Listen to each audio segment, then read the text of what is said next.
नमस्कार, आप देख रहे हैं न्यूज 24। आपके साथ मैं हूं प्रत्युष खरे। संघ आज मुस्लिम मंथन करने वाला है। 2 दिनों तक चलने वाले इस कार्यक्रम में कई मुद्दों पर मंथन होगा। इस मंच से मुस्लिम परिवारों को गाय के फायदे गिनाने के साथ साथ उनसे गाय को गोद लेने की अपील की जाएगी। मदरसों से भारतीय तहजीब सिखाने की बात की जाएगी। अयोध्या विवाद और 3 तलाक जैसे कई मुद्दों पर मंथन किया जाएगा। लेकिन सवाल यह है कि क्या मुसलमानों को भी अपना बना लेगा संघ? अब से 1 घंटे तक हम आज इसी मुद्दे पर चर्चा करेंगे। हमारे साथ इस मुद्दे पर चर्चा करने के लिए मुस्लिम पर्सनल लॉ बोर्ड के सदस्य मुफ्ती एजाज अरशद कासमी साहब हैं। गरीब नवाज फाउंडेशन के मौलाना अंसार रजा साहब हमारे साथ जुड़ रहे हैं। विश्व हिंदू परिषद के प्रवक्ता विजय शंकर तिवारी हमारे साथ जुड़ेंगे। संघ विचारक राकेश सिन्हा भी हमारे साथ होंगे। लेकिन उससे पहले देखते हैं मुस्लिम राष्ट्रीय मंच के बारे में किसका क्या कहना है। फारसी तो हमारे साथ जुड़े हैं मुफ्ती एजाज अरशद कासमी साहब, जो कि मुस्लिम पर्सनल लॉ बोर्ड के सदस्य हैं। साथ ही शिवांग माथुर हमारे संवाददाता भी इस वक्त रुड़की से जुड़ चुके हैं, जहां पर आज ये कार्यक्रम होने वाला है। सबसे पहले मैं रुख करूंगा शिवांग का। शिवांग, ये बताइए कि 2 दिनों का ये कार्यक्रम है। इस कार्यक्रम के कुछ एजेंडे भी तय हैं कि किन किन मुद्दों पर मंथन होगा। सवाल यह है कि संघ को ऐसे मंथन की जरूरत क्यों आन पड़ी और आज के एजेंडे में क्या क्या चीजें शामिल हैं?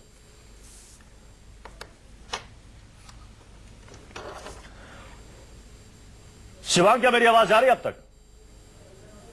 जी शिवांग, ये बताइए कि आज के एजेंडे में किन किन मुद्दों पर चर्चा होनी है? देखिए, 2 दिन तक इस पे पूरा मंथन चलेगा और ये राष्ट्रीय मुस्लिम मंच जो है उसके अंदर जो इंद्रेश जी हैं आरएसएस के, वो और करीब 300 जो मौलवी हैं उनको यहाँ बुलाया गया है और उनके साथ पूरा मंथन किया जाएगा। जो मुख्य मुद्दे हैं उसके अंदर क्या हलाला है, ट्रिपल तलाक है, गौ रक्षा है और देश जो आतंकवाद है वो है, और देश में जो शांति बहाल करने की बात है, और इस तरह के कई सारे मुद्दे हैं। और इन्हीं सब पे बात करने के लिए हमारे साथ मौजूद हैं अफजल साहब। ये बताएं कि ये जो 2 दिवसीय कार्यक्रम यहाँ रखा गया है, इसमें जो मुख्य मुद्दे हैं वो क्या है?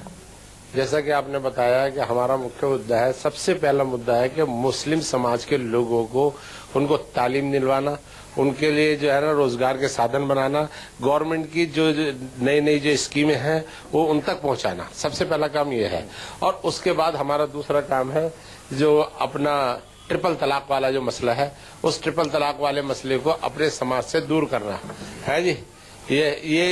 ये जो है दूसरा मसला है। तीसरा मसला हमारा है कि अपना गौ रक्षा के ऊपर, कि हमें गौ रक्षा के किस तरीके से करना चाहिए और किस तरह से हम लोगों को, अपने समाज को, पूरे देश के लोगों को हमें एक मैसेज देना है कि अब वक्त आ गया है कि अब गौ रक्षा के ऊपर एक कानून बनना चाहिए।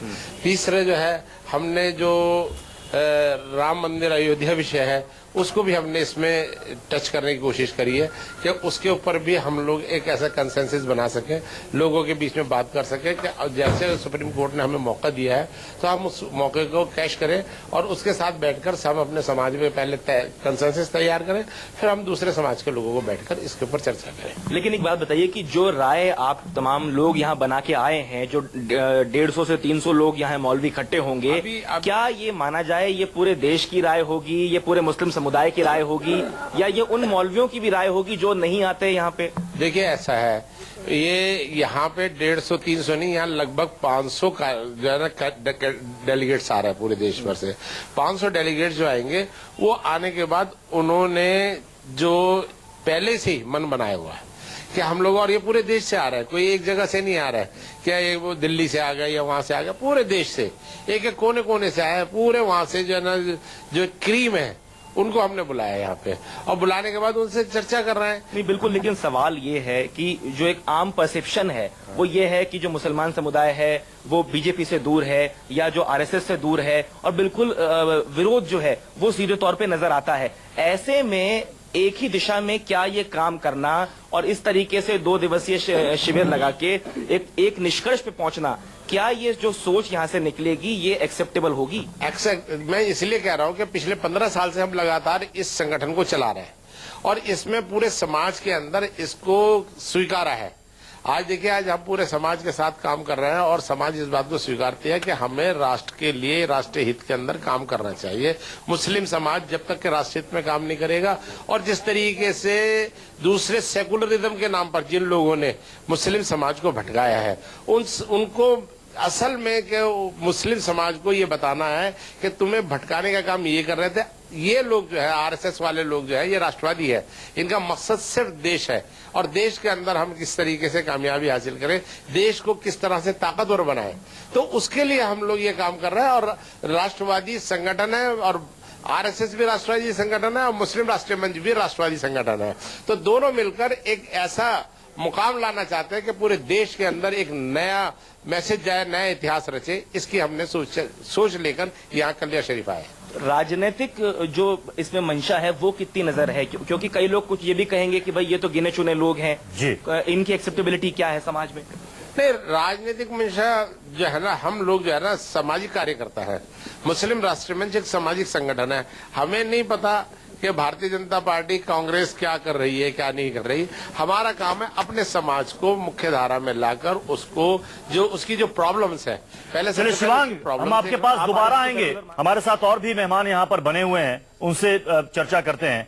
हमारे साथ विजय शंकर तिवारी जी भी जुड़ चुके हैं, विश्व हिंदू परिषद के प्रवक्ता है, और संघ विचारक राकेश सिन्हा जी भी हमारे साथ जुड़ चुके हैं। लेकिन सबसे पहले अरशद कासमी जी, आप ये बताइए कि अभी हमने सुना कि वहां पर 300 से ज्यादा की संख्या में मौलवी वहां पर आ रहे हैं, हिस्सा ले रहे हैं। वो कह रहे हैं कि देश के कोने कोने से हमने लोगों को यहां पर बुलाया है। आप इस पहल को किस तरीके से देखते हैं? देखिए, सबसे पहले तो मैं ये वादा कर दूं कि मुस्लिम राष्ट्रीय मंच आरएसएस की विंग है या नहीं, खुद इन लोगों में आपस में काफी कंफ्यूजन रहा है। कभी आरएसएस का ऑफिशियल बयान आता है कि ये हमारी विंग नहीं है, कभी इंद्रेश जी कहते हैं कि आरएसएस की विंग है, कभी कहते हैं कि इंद्रेश जी की ये पर्सनल अपनी टीम है। अब क्या ये इन लोगों का अंदरूनी मामला है? जहां तक मुस्लिम राष्ट्रीय मंच का मामला है, मैं समझता हूं कि आरएसएस की झोली में बहुत सारे उर्दू नाम जरूर होते हैं, जो किसी का भी नाम दे करके और उसको सामने ले आते हैं, मुसलमान बना करके पेश कर देते हैं।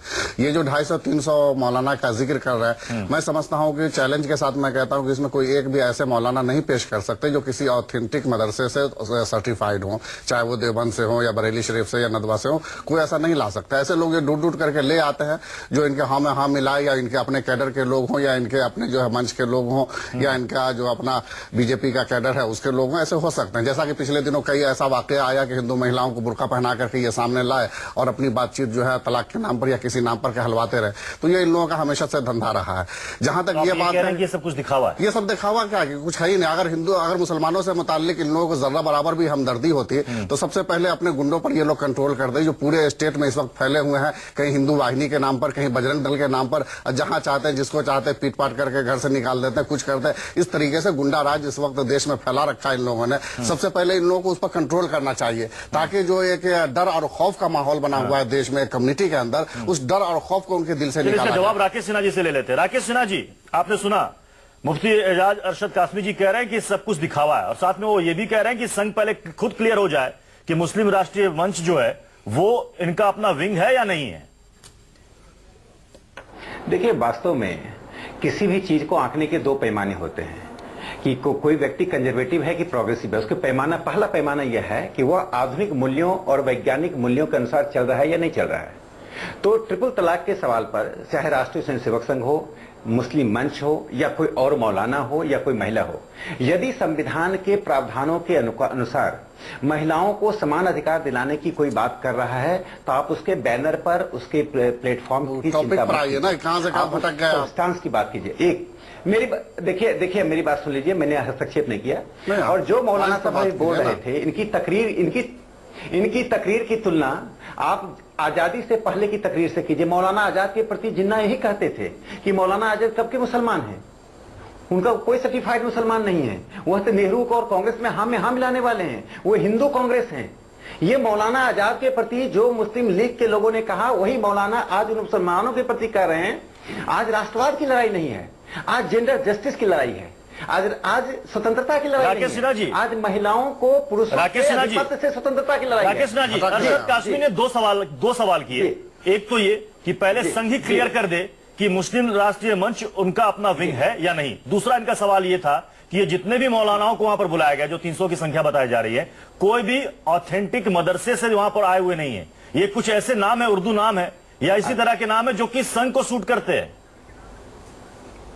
हाँ, मैं बता रहा हूँ। देखिए, संघ की विचारधारा से, संगठन से, नेतृत्व से प्रेरणा लेकर देश में दर्जनों संगठन चलती हैं।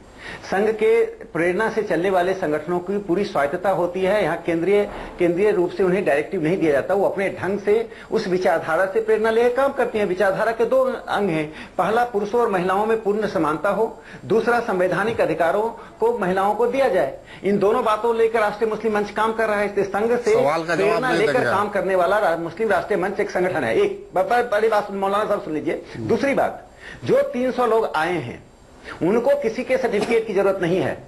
अब जाकर उनका डीएनए टेस्ट कर लीजिए। मुसलमान एसोसिएट आरएसएस से एसोसिएट है विंग या नहीं है, ये बताइए ना। आप फिर वही गोलमोल जवाब देकर के निकल गए। मैं आपको, मुस्लिम राष्ट्रीय मंच आरएसएस विंग है या नहीं है? आप आरएसएस से प्रेरणा लेकर चलने वाला एक राष्ट्रवादी मुस्लिम संगठन है। ये क्या बात हुई भाई? उसका अपना विंग है या नहीं है, ये बताइए। इसका मतलब उसका विंग नहीं है। ये राष्ट्रीय स्वयंसेवक संघ से प्रेरणा लेकर काम करने वाला, जैसे मैं हूं वैसे राष्ट्रीय मुस्लिम मंच है। मुझे कहेंगे आप राष्ट्रीय स्वयंसेवक संघ के विंग है कि नहीं है? मैं संघ की विचारधारा, आप एक इंडिविजुअल कैपेसिटी में है और वहाँ पूरी टीम है और उसको इसी तौर पर पेश किया जाता है कि आरएसएस की विंग है।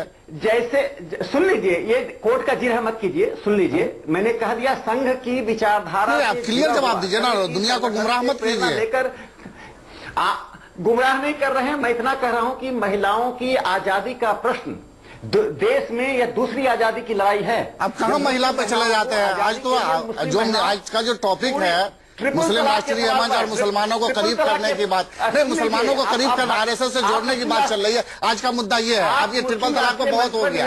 जितना बोलना था बोल ली है, जो कुछ करना था कर लिया। आज के टॉपिक पे बात कीजिए ना, मुसलमानों को जोड़ने की बात। कुछ नहीं बोला, आरएसएस से जोड़ने की बात हो रही है। इसमें आप कहाँ तक क्या सोच रहे हैं, क्या देख रहे हैं, वो तो बात कीजिए ना। ऐसे डिबेट नहीं हो सकता है। ऐसे डिबेट नहीं हो सकता। मैं तो कैसे आप टॉपिक से आप फिर ट्रिपल तलाक पे जा रहे हैं, वो पिछले मुद्दे पे कुछ बोलने को नहीं है तो ट्रिपल तलाक, कुछ बोलने को तो ट्रिपल तलाक। आरएसएस की विचारधारा से प्रेरणा लेकर काम करने वाला ये मंच है मुस्लिम राष्ट्रीय मंच।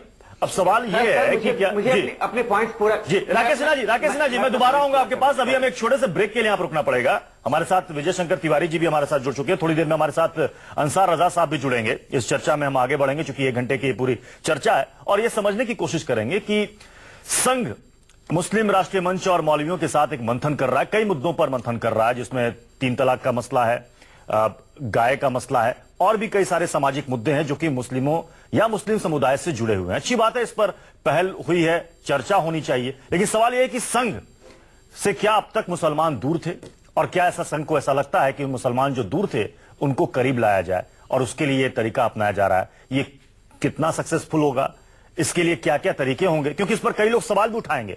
इसकी राजनीतिक मंशा पर भी चर्चा होगी इस छोटे से ब्रेक के बाद।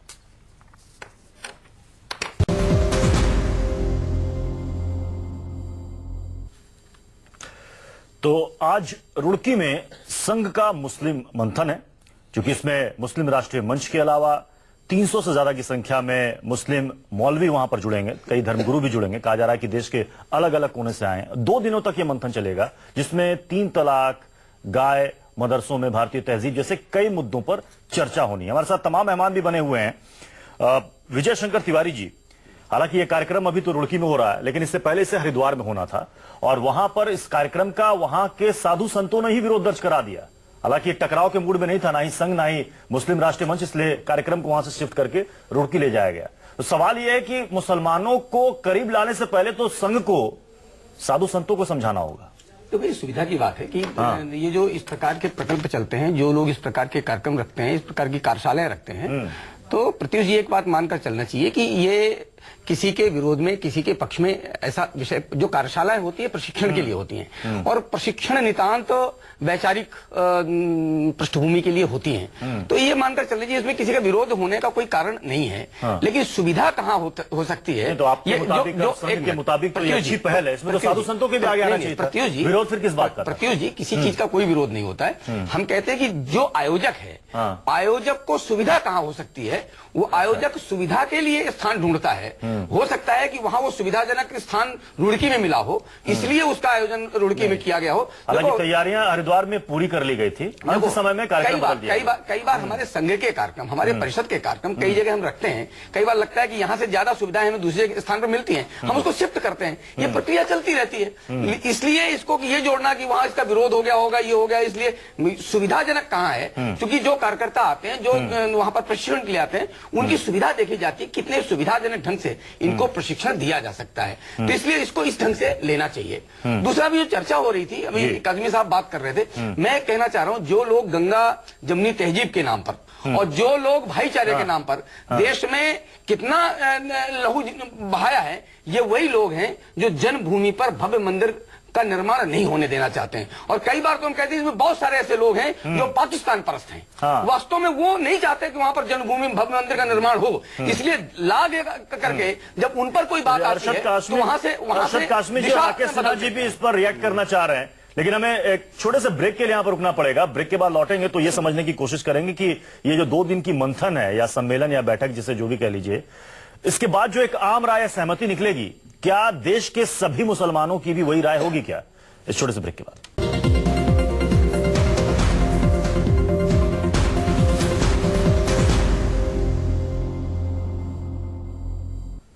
तो आप देख रहे हैं न्यूज़ 24, आपके साथ मैं हूं प्रत्युष खरे। संघ आज मुस्लिम मंथन कर रहा है, 2 दिनों तक चलेगा ये कार्यक्रम और कई मुद्दों पर इसमें चर्चा होगी। इस मंच से मुस्लिम परिवारों को गाय के फायदे गिनाने के साथ साथ उनसे गाय को गोद लेने की अपील की जाएगी। मदरसों से भारतीय तहजीब सिखाने की भी बात की जाएगी।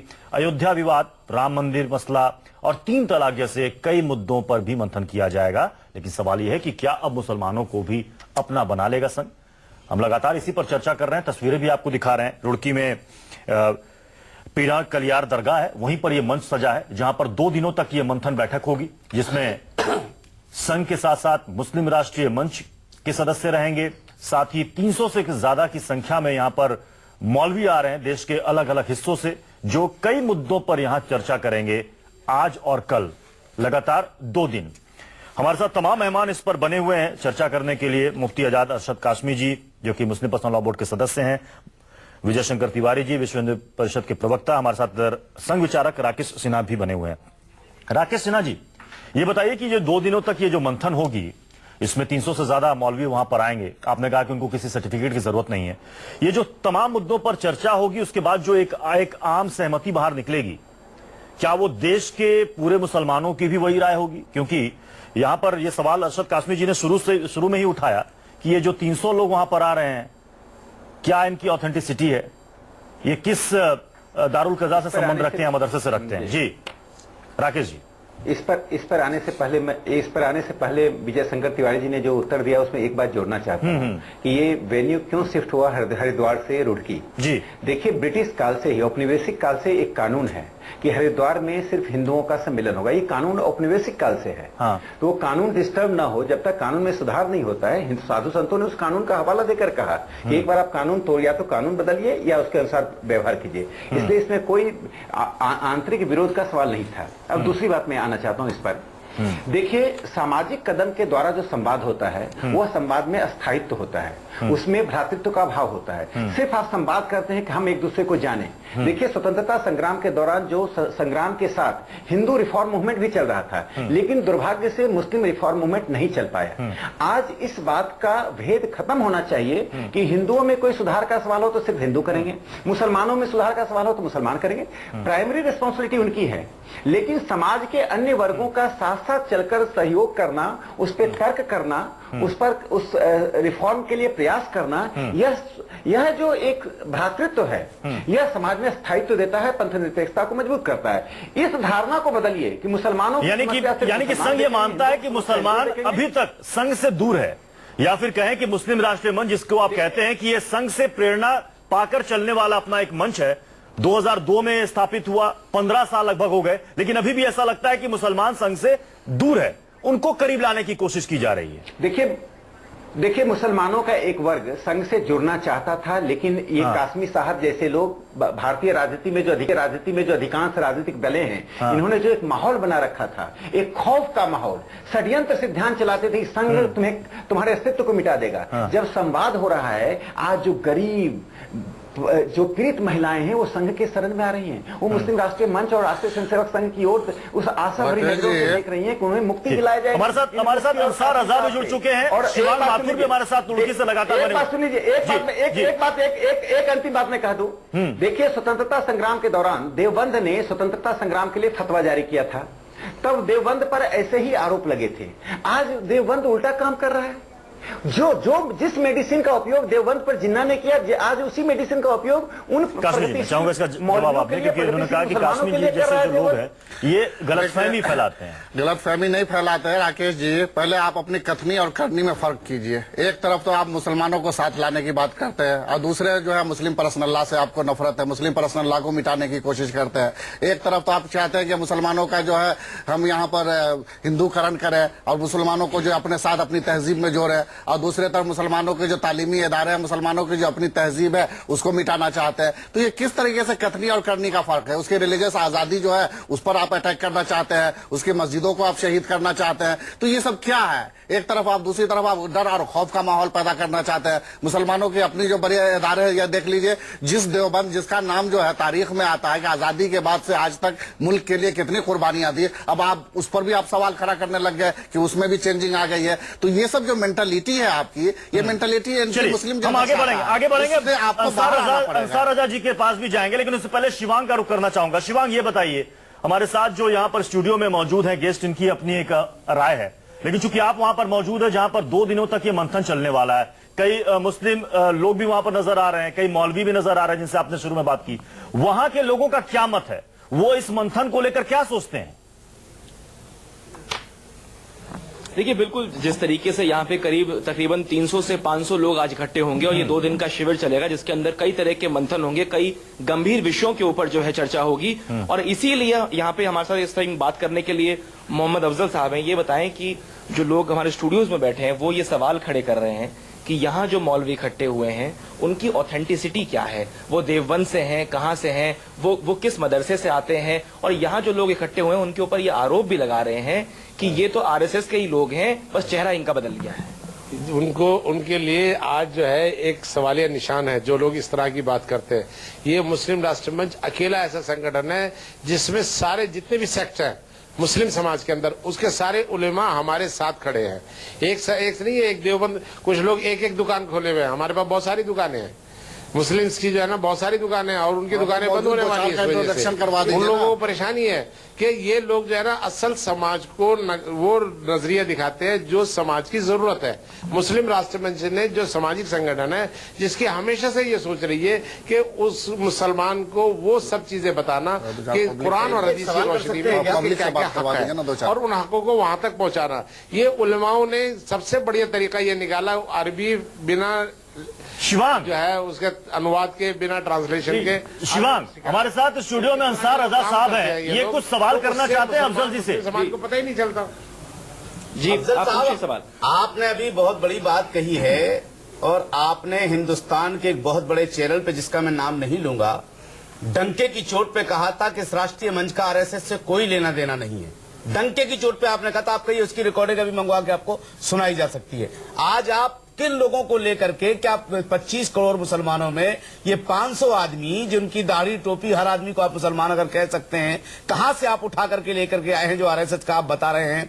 ये किस हिसाब से आपने ला करके इनको पेश किया है कि आरएसएस के लोग हैं? शिवांग, इसका जवाब लीजिए उनसे। हमारे साथ मेहमान है स्टूडियो के अंदर अंसार रजा साहब, वो आपसे ये सवाल पूछना चाह रहे हैं कि आपने किसी नेशनल चैनल पे कहा है डंके की चोट के साथ कि इस संस्था का, मुस्लिम राष्ट्रीय मंच का कोई सरोकार नहीं है, कोई लेना देना नहीं है आरएसएस से, तो अब किस डंके की चोट पे आप कह रहे हैं? और दूसरी बात, देखिए आरएसएस का हम डायरेक्ट संगठन नहीं है, मुस्लिम राष्ट्रीय मंच मुसलमानों का संगठन है। हम इस बात को हमेशा दोहराते रहे और आज भी दोहरा रहे हैं। ये जो 500 आदमी आपने बुला रखे, ये ठेकेदार हैं क्या? के लिए, मुसलमानों की तरक्की के लिए, मुसलमानों को आगे बढ़ाने के लिए। अब तक आपने क्या किया 15 साल में मुसलमानों के लिए? ये 3 तलाक के मसले पर जब आरएसएस धज्जियां उड़ा रही थी, कहाँ थे आप? 100% यहाँ पे ये लोग जो है ना, ये जो वो अंसार रजा और ये सब कुछ बैठे, ये हमसे ही तो है। अरे ये कोई वो आदमी अल्लाह मियां के यहाँ कांग्रेस से से बात अकेले आके कोई नहीं बन गया। ये उनको भी हमसे, हमारे जो आम समाज है उससे ही जुड़कर उनको वहां तक पहुंचने का मौका मिला है। वो अगर अपने आप को कुछ ऐसा मानते हैं तो उनको अगर वहां पहुंचाने का काम हमारा है तो नीचे उतारने का भी काम हमारा है। तो इसलिए जो समाज के हक में काम करेगा, जो समाज के साथ काम अरे एक करेगा, बात तो बता जो समाज दीजिए। की फलाह बहबूद के लिए काम करेगा, जो इस तरीके से दुकानें अफजल लगा साहब के नहीं सुन बैठेंगे, जो मुसलमानों को बेवकूफ बनाने की कोशिश करते हैं, वो आज बेवकूफ बनने के लिए मुसलमान तैयार नहीं है। अगर ये मुसलमान जो अपने आप चल के आए, हमने उनको अच्छा, किसी को चलिए, बुलाया छोड़ नहीं है। दीजिए। किसी छोड़ दीजिए। राजनीतिक पार्टी की रैली नहीं है, ये एक सामाजिक संगठन की रैली है। आज नहीं, अंसार राजा साहब, समझते हैं अंसार राजा साहब, इस आप- बात को आप- कि आप आज जो है ये कहना हमारी चाह रहे हैं कि ये जो जरूरत है संगठन है कि अब हम जी, लोगों ये को सीधे एक संघ का संगठन है। हालांकि इस पर देश चर्चा हमने को शुरुआत में भी और की अपने थी। समाज हालांकि के वो भी ये कह रहे हैं कि ये सीधे संघ से जुड़ा हुआ नहीं है, और राकेश सिन्हा ने भी कहा कि ये संघ से प्रेरणा लिया हुआ एक अपना एक मंच है। लेकिन आपने एक सवाल किया कि क्या ये लोग ठेकेदार हैं क्या? जी बिल्कुल। तो क्या चर्चा नहीं हो सकती? अगर कोई सोशल इशू है उस पर अगर कोई चर्चा या मंथन करना चाह रहा है तो इस पहल का तो स्वागत करना चाहिए। चर्चा क्यों नहीं होनी चाहिए? हम स्वागत करते हैं, लेकिन जिन उलमा का ये नाम ले रहे हैं या जिन उलमा को इन्होंने बिठा रखा है, किसी एक से तो बात करवाएं मेरी। यानी कि आप ये कह रहे हैं कि जो भी वहां पर आए हैं उन्हें उनका पता कोई ही नहीं अस्तित्व क्यों नहीं है, लाया गया है। यानी उनका कोई अस्तित्व नहीं है। उनको पता ही नहीं क्यों लाया गया है। पहले एक आध से किसी से बात करो, दो सवाल कर ले, अभी समझ में आ जाएगा। राकेश सिन्हा जी, पानी का पानी राकेश हो सिन्हा जी, जाएगा। राकेश सिन्हा जी जवाब दीजिए इसका। तो बताना चाहता हूं, जब राजा राम मोहन राय ने सती के खिलाफ आंदोलन छेड़ा था तो बहुत आप छोटा- तारीख पे मत जाइए, मौजूदा दौर पे बात कीजिए राकेश जी।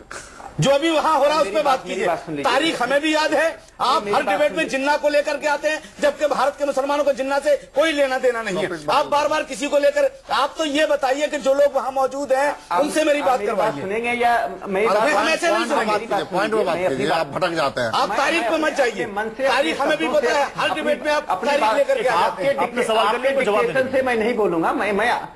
मैं आपके डिक्टेशन से नहीं बोलूंगा। हम ये डिक्टेशन नहीं दे रहे हैं करने दीजिए। ये हम सऊदी अरबिया के राकेश सिन्हा जी, सऊदी राकेश अरब सिन्हा जी, एक सेकंड। नहीं, नहीं, गलत अंसार तरीका है राजा राकेश साहब, जी। अंसार जब आप राजा साहब, फंसने लगते हैं तो आप आपने जिन्ना को ले सवाल आते किया हैं। ना। जब आप फंसने राकेश सिन्हा लगते जी, हैं, राकेश सिन्हा जी संक्षिप्त में इसका जवाब दीजिए, क्योंकि समय की कमी है। मैं विजय शंकर जी से भी इस पर कमेंट लूंगा। हाँ, मैं इतना ही कहना चाहता हूं, जब रिफॉर्म आंदोलन शुरू जिन लोगों ने किया बहुत छोटे नाम थे।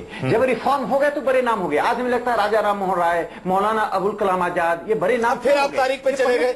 जमीन पे काम अरे किया। यहाँ बात कीजिए तो ना, ये रुड़की जिन में, लोगों की बात रुड़की कर में रहे हैं, क्यों लोगों को जिन इकट्ठा लोगों किया की है? बात कर रहे हैं, ये समाज सुधार चाहते हैं। अरे समाज सुधार हम भी चाहते हैं, हम तो आपका भी सुधार चाहते हैं। ये समाज हम आपका भी सुधार चाहते हैं। लोग हैं। क्या रहे से छोड़िए, आइए हमारे पास, हम आपका सब ये कुछ करवाते हैं। महिलाओं के साथ, मुस्लिम पीड़ितों के साथ कहीं कोई मुसलमान मुस्लिम पीड़ित नहीं है, आप कहीं कोई महिलाएं पीड़ित नहीं है। जिनको अपने पैसे देकर के चैनलों पे बैठाया है वाले हैं, वो औरतें हैं। वो समाज की भाई साहब, समाज में हम रहते हैं, आप नहीं रहते। आप समाज के साथ समाज में हम रहते हैं। कोई ये दावा नहीं कर सकता अंसार राजा साहब की कोई पीड़ित नहीं है। आपने कहा कि मुसलमानों हम में कोई दावा कर पीड़ित नहीं सकते हैं, है, हमने देखा मुसलमानों में है। कोई पीड़ित नहीं है। हमने देखा है। हर मजहब में आपको पीड़ित मिल जाएगा। कोई ये दावे के साथ डंडे की नहीं, चोट पर नहीं तो कर सबकी सकता। बात करें ना। आपने टॉपिक बदल दिया सबकी है बात ना। करें। चलिए, आप तो हम इस रुड़की में चर्चा जो हो रहा है, किसी हम इस एक चर्चा मौलवी को से आगे बात बढ़ाएंगे, करें। हम इस ऐसे चर्चा को आगे बढ़ाएंगे, किसी लेकिन एक इस छोटे आदमी से बात ब्रेक के लिए यहाँ पर करवाइए। रुकना पड़ेगा। ब्रेक के बाद फौरन लौटते हैं। तो रुड़की में संघ का मुस्लिम मंथन चल रहा है, जिसमें संघ और राष्ट्रीय मुस्लिम मंच के लोग शामिल है। साथ ही 300 से ज्यादा संख्या में मौलवी वहां पर शिरकत कर रहे हैं। 3 तलाक, राम मंदिर, मदरसों में भारतीय तहजीब जैसे कई मुद्दों पर वहां पर चर्चा होनी है आज और कल 2 दिन। हमारे साथ तमाम मेहमान बने हुए हैं।